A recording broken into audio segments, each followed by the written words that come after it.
د طالبانو لخوا د هوایي ځواک جوړولو ګړندۍ هڅې طالبان وایي ځینې پوځي الوتکې بیرته هیواد ته راوړل شوي. جزئیات همدې ویډیو کې وګورئ او چینل سبسکرایب کړئ.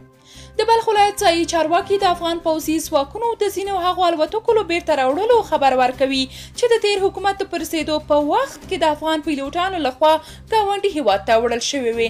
د هوایي ځواکونو په لسګونو پیلوټان او تخنیکي کارکوونکي د حکومت د پرځېدو په لړ او له هغې وروسته د احتمالي ګواښونو له امله څو الوتکو سره د منځنۍ اسیا هیوادونو ته پناه یوړه. د الفتح الاردو قمندان عطاالله عمري وایي هغه الوتکې چې له هیواده بهر ته وړل شوي هڅې وشوې او د دغو هڅو په پایله کې یو شمېر ترلاسه شوي او بیرته افغانستان ته راولېږدول شوې. د اسلامي امارت مسؤلین له هغو افغان نظامي پیلوټانو چې له هېواده بهر تللي غواړي چې بیرته راستانه شي او له نورو ځواکونو سره په ګډه کار وکړي.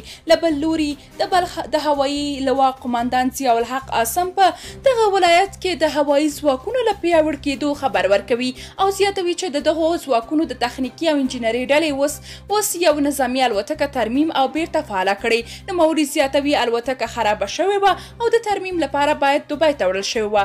د پیلوټانو او انجینرانو له زحمتونو سره دغه الوتکه ورغول شوه. څو ورځې مخکې دغو ځواکونو د بلخ په نظامي هوایي ډګر کې یو پوځي بریټ هم ترسره کړ. تر دې مخکې د ملي دفاع وزارت سرپرست په کابل کې د هوایي ځواکونو له افسرانو په ناسته کې ویلي و چې داسې یو هوایي ځواک به جوړ کړي چې د نورو هیوادونو مرسته ته اړتیا ونه لري.